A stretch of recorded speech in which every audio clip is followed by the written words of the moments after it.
Greetings and welcome again to another episode of Brighter Days, where we believe that the path of the righteous gets brighter and brighter until the perfect day. I'm your host, Malika Winston, and today I have the pleasure of interviewing Miss Joan Kelly. She's the director of our small group. Miss Kelly, how are you doing today? I'm doing great and so glad to be here. Good, thanks for joining us.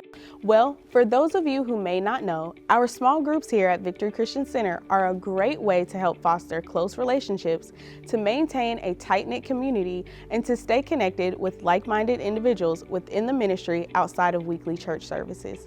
After all, God never intended for us to do life alone.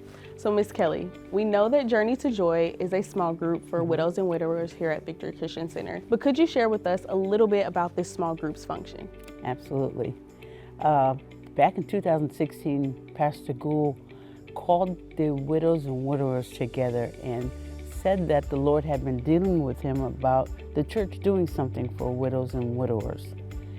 Widows and widowers are a little bit different as far as losing a loved one. You may lose your mother and father or your sister or brother, but it's really different when you lose a spouse, because your spouse is there with you all the time, loving you, helping you to make decisions, and it really affects your life in a different way as opposed to losing your mother or father.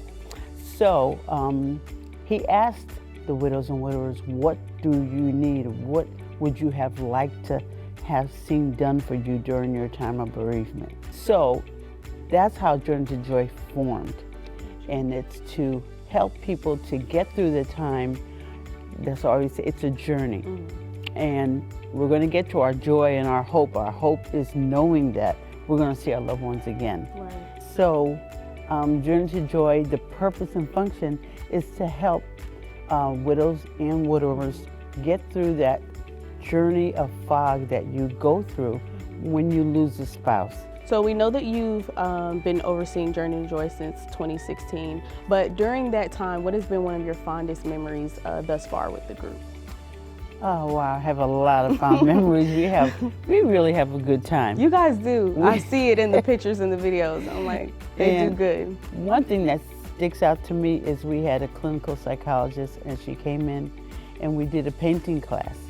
And it was a lot of fun. We painted, but she was able to draw it around and help us still to get through our journey. She's very knowledgeable and fun, and her name was Shantia Carter, and she came in and really helped us, and everybody really had a good time, and we came out with some really pretty good pictures. I saw those. You guys have a lot of artists among the group. Those were really nice. And I'm sure that was therapeutic too. Exactly. As far as the that art was the whole piece. purpose. Yeah, She's a therapist. Good. That's awesome. Okay, so can you explain to us what some of the activities are that you guys do, how often you guys meet, and then I'm going to throw in another question. Who plans out those activities for you guys? Okay, great. We do a number of activities. We try to do at least 2 activities where we have a psychologist or a social worker or someone who's even more seasoned. We've had April Butler McConaughey, Dr.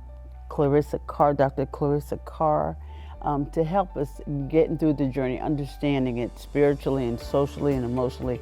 And we have that at least twice a year. And we have a lot of social functions where we go out to lunch, maybe after church, or we have luncheons for Valentine's, just to reiterate to ourselves that Jesus is the lover of our soul. It's okay, we could still have Valentine's. And we're coming up on Christmas, and we're getting ready to have a Christmas tea, Joy to the World Christmas tea. And we're just expecting to have a great time. And one of our greatest things we did this year as well is to go on a boat ride on Lake Norman.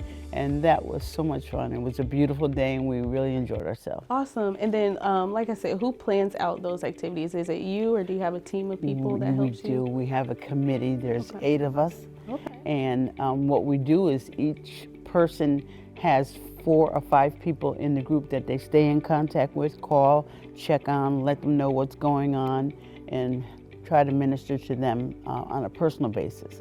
So there's 8 people in the group, and I'm going to tell you who they are. Sure. I know them by heart, but I don't want to forget anybody. Marilyn is my vice president. Sue Boss is secretary treasurer. And we have Artina Paget, Carolyn Gilmore, Joanne Warren, and Percy Winston. and we have a really good group, and we all plan together. We meet together and plan the activities. Gotcha. Now, I know you mentioned the piece about staying in contact individually with people. Yes. How often does that communication take place? We try to do it at least once a month. Once a month. Okay, that's Yes. awesome. So are there any testimonies that you've heard, impactful, things that you've heard from members of the group on how Journey to Joy has impacted their life? Yes. There are many people that mention that it was very helpful during their bereavement time, like during the time when your loved one passes and the time when the funeral is, you have a lot of people around. But then after that, you need somebody to talk to, somebody to guide you, to help you get through those things that you're going to deal with. We have a number of resources. Certainly Pastor Gould's resource that he wrote, How to Recover from the Loss of a Loved One. This is a great one, Grace for the Widow. It's by Adrian Rogers' wife, Joyce Rogers, and it's very practical, helping you to deal with the things that you're going to go through, how to pay bills, how to do insurance, many things like that, and how to understand that you're going through a fog. So don't try to think you're going to be able to do a lot of things that you used to do. You will get to that point, but there's a foggy area there that you just have to get through. And then there's one for the widower's journey, because men grieve differently than women do. And this is a really good resource.